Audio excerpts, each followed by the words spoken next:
주시는 하나님의 말씀은 요한복음 11장 17절에서 35절 말씀입니다. 예수께서 와서 보시니 나사로가 무덤에 있은지 이미 나으리라. 베다니는 예루살렘에서 가깝기가 한 오리쯤 되매 많은 유대인이 마르다와 마리아에게 그 오라비의 일로 위문하러 왔더니 마르다는 예수께서 오신다는 말을 듣고 곧 나가 맞이하되 마리아는 집에 앉았더라. 마르다가 예수께 여짜오되 주께서 여기 계셨더라면 내 오라버니가 죽지 아니하였겠나이다. 그러나 나는 이제라도 주께서 무엇이든지 하나님께 구하시는 것을 하나님이 주실 줄을 아나이다. 예수께서 이르시되 내 오라비가 다시 살아나리라. 마르다가 이르되 마지막 날 부활 때에는 다시 살아날 줄을 내가 아나이다.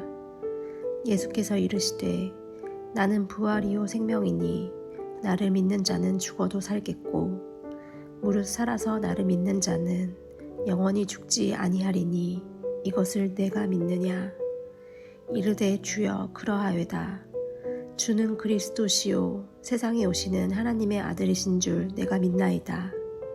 이 말을 하고 돌아가서 가만히 그 자매 마리아를 불러 말하되 선생님이 오셔서 너를 부르신다 하니 마리아가 이 말을 듣고 급히 일어나 예수께 나아가매 예수는 아직 마을로 들어오지 아니하시고 마르다가 맞이했던 곳에 그대로 계시더라.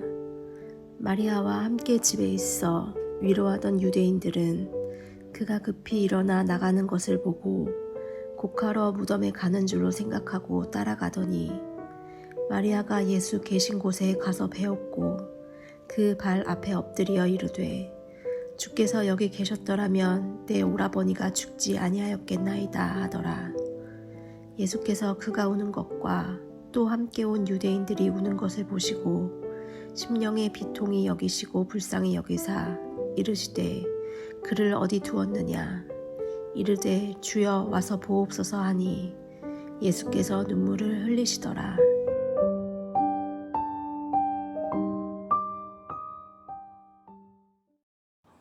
요한복음 11장에서 죽은 나사로를 살리신 예수님께서 나는 부활이요 생명이다 라고 선언하십니다.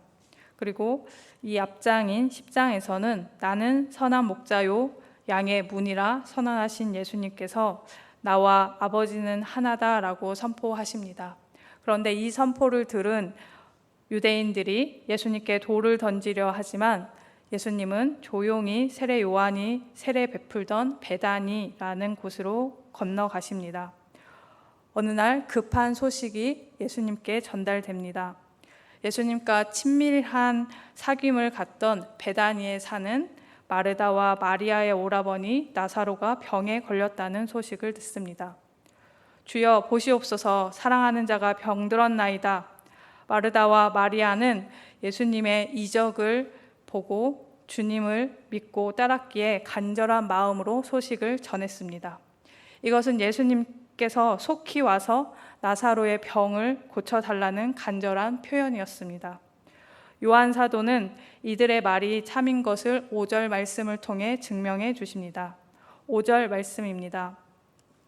예수께서 본래 마르다와 그 동생과 나사로를 사랑하시더니 우리가 생각할 때에는 그렇게 사랑하는 가족이면 급히 달려가셔서 병을 고쳐주실 법도 한데 6절에 보면 의아한 반응이 나옵니다.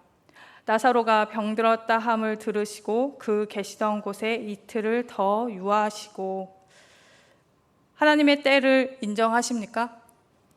하나님의 타이밍은 우리가 생각하는 타이밍과 다를 수 있습니다. 이것을 인정하고 하나님의 때를 기다리는 것이 믿음의 사람들이 해야 할 일입니다. 선한 목자 되신 주님이 우리를 안전하게 이끌어 가신다는 것을 믿는다면 그때가 언제든 때로는 내일이 될 수 있고 5년 뒤가 될 수 있고 혹여 내 세대가 아니라 다음 세대가 될 수 있습니다. 그리고 때로는 주님이 거절하기도 하신다는 것을 받아들일 수 있을 것입니다. 믿음의 조상 아브라함은 갈 바를 알지 못할 때에 주님께 순종했습니다. 지도 한 장도 주지 않으셨고 내비게이션도 주지 않으신 그 상황에서 순종으로 나아갔던 아브라함의 믿음을 담는 성도님들 되시길 축복합니다. 우리가 함께 읽은 본문은 나사로가 무덤에 있은 지 이미 나흘이 지났다고 했습니다. 팔레스타인 지역은 날씨가 덥고 습한 기후로 인해서 사람이 죽으면 통상 당일에 바로 매장을 하거나 늦어도 3일 이내에 매장을 끝내는 것이 보통이라고 합니다. 그런데 사흘 동안이나 매장하지 않고 그대로 두는 경우는 사람이 죽은 후에 사흘 동안에는 그 영혼이 시신을 떠나지 않고 머물러 있으며 다시 소생할 가능성이 있다는 유대인의 전통적 관념 때문이라고 합니다. 그런 의미로 볼 때 본문에서 무덤에 있은 지 나흘이나 되었다는 사실을 강조하는 표현은 유대인들의 관념상 나사로는 이미 영혼조차 떠난 상태로 최종적인 죽음에 이른 상태라는 것을 표현하고 있는 것입니다. 즉 사도 요한은 이러한 사실을 표현함으로써 죽은 나사로를 다시 살리신 그리스도의 신적 능력을 부각시키려고 하고 있는 것입니다. 예수님께서 예루살렘에서 오리 정도 떨어진 베다니에 도착하셨을 때 마르다와 마리아 집에 많은 유대인들이 문상을 와 있었습니다. 이것을 볼 때 나사로 가문은 당시 그 지역에서 유력한 가문이었을 것으로 보입니다. 요한은 많은 유대인이 있었다고 특별히 묘사합니다. 이것은 나사로를 다시 살리신 예수의 기적을 목도한 증인들이 그만큼 많았다는 것을 밝히기 위함입니다. 대다수의 유대인들은 이곳에서 일어난 일을 보고 예수님을 믿게 되었습니다. 45절에서 말씀해 주고 계십니다. 그것은 하나님과 그 아들에게 모두 영광스러운 일이었습니다. 예수님께서 오신다는 이야기를 듣고 마르다가 먼저 예수님을 맞이합니다. 누가복음 10장에서 예수님을 위해 분주히 음식을 준비하던 마르다였습니다. 예수님을 보자 마르다는 주께서 여기 계셨더라면 내 오라버니가 죽지 아니하였겠나이다 라고 하소연합니다. 마르다는 예수께서 더 일찍 도착하실 수 없었다는 것을 알고 있지만 예수님의 임재가 나사로의 죽음을 막았을 것이라고 믿었습니다. 32절에서 마리아는 다시 똑같이 말합니다. 그들은 고통과 슬픔에도 불구하고 예수님에 대한 믿음을 가지고 있었습니다. 우리가 고난의 한가운데 있을 때 하나님께서 우리를 저버리셨다고 서둘러 추측하지 마시기 바랍니다. 우리 주님은 우리가 혼자 있는 그 순간에도 늘 함께 하십니다. 우리가 보지 못할 뿐입니다. 마르다는 예수께서 자기 오라버니를 다시 살리실 것이라고 생각했습니다. 그런데 중요한 것은 그 일이 일어나는 시간은 예수님의 시간과 마르다의 시간이 달랐습니다. 예수님의 말씀은 이 세상 끝날 부활을 의미하는 것이 아니었고 곧 행하실 이적에 따라서 나사로가 부활할 것을 말씀하셨습니다. 그러나 마르다는 그 말씀을 세상 끝날에 있을 부활 관계로 알았던 것입니다. 유대인들은 이 세상 끝날에 부활이 있을 것을 믿었습니다. 마르다와 마리아에게 부활은 그리스도 안에서 가까이 있는 실체가 아니라 미래의 추상적인 개념에 불과했습니다. 유대인들은 다니엘서 12장의 말씀을 근거해서 세상 끝날에 부활이 있을 것이라고 믿었습니다. 그들은 교리는 기억하면서 메시아가 바로 눈앞에 계시는데도 불구하고 현재 이루어지는 부활은 믿지 못하였던 것입니다. 그런 마르다를 향해서 주님이 진리를 선포하십니다. 25장과 26절 말씀입니다.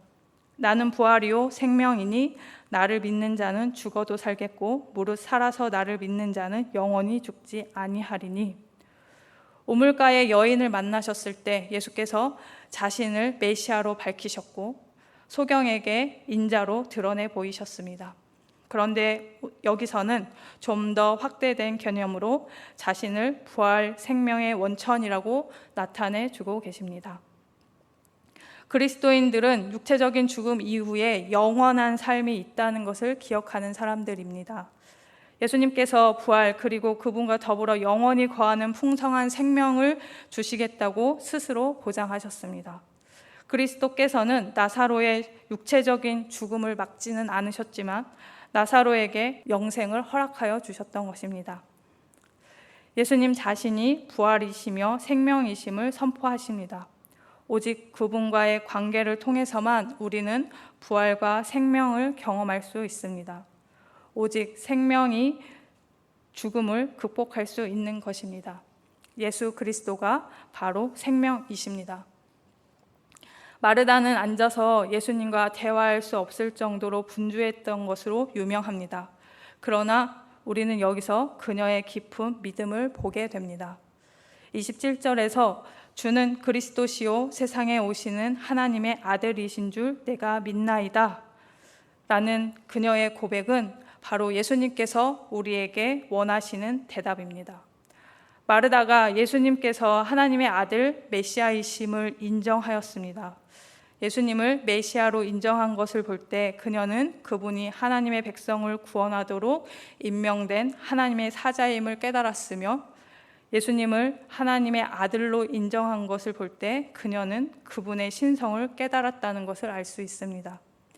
예수님은 마르다와 마리아를 위로하러 오셨습니다.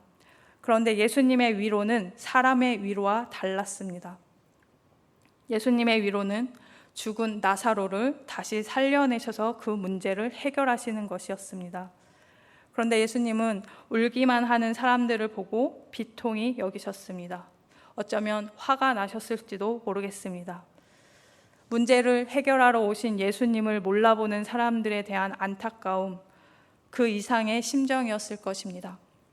예수님은 우리의 슬픔을 외면하지 않으시면서 주님은 우는 자와 함께 울어주십니다. 또한 동시에 당신을 해결자로 믿도록 요구하고 계십니다. 예수님의 해결은 죽은 나사로의 부활처럼 극적이지 않을 수 있습니다. 그러나 믿으면 하나님의 영광을 보게 될 것입니다. 하나님의 영광이 어떻게 나타날지는 하나님의 주권 속에 있습니다. 우리가 할 일은 주님을 믿고 의지하는 것입니다. 깊은 상실감을 경험할 때 부활의 주님을 기억하시는 여러분들 되시길 축복합니다. 모든 상실감과 죽음까지 이길 수 있는 힘이 부활에 있습니다. 깊은 절망 속에서도 주님의 긍휼과 능력을 신뢰하시는 참된 그리스도인들 되어야 할 것입니다. 다윗의 시편 고백처럼 사막의 음침한 골짜기를 걸어갈 때도 주님은 우리와 함께 하십니다. 주님의 사랑과 능력이 음침한 골짜기 같은 현실을 뛰어넘을 수 있게 하신다는 부활의 신앙으로 살아내는 참된 주님의 자녀들 되어야 할 것입니다. 만물의 창조자의 능력과 긍휼을, 그의 사랑을 믿고 나아가는 여러분들 되시길 축복합니다.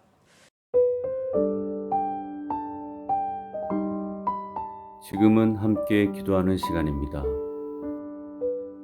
2월의 공동기도 제목은 첫째, 모든 성도가 생명의 삶, 요한복음 큐티를 통해 신앙의 기초를 다지게 하소서. 둘째, 주일, 새벽, 금요예배 말씀을 통해 회복과 부흥이 일어나게 하소서. 셋째, 각 구역 예배가 말씀으로 깊어지는 사랑의 공동체가 되게 하소서. 넷째, 모든 사역이 말씀으로 세워지게 하소서. 말씀을 붙잡고 기도하는 귀한 시간 되시기를 바랍니다.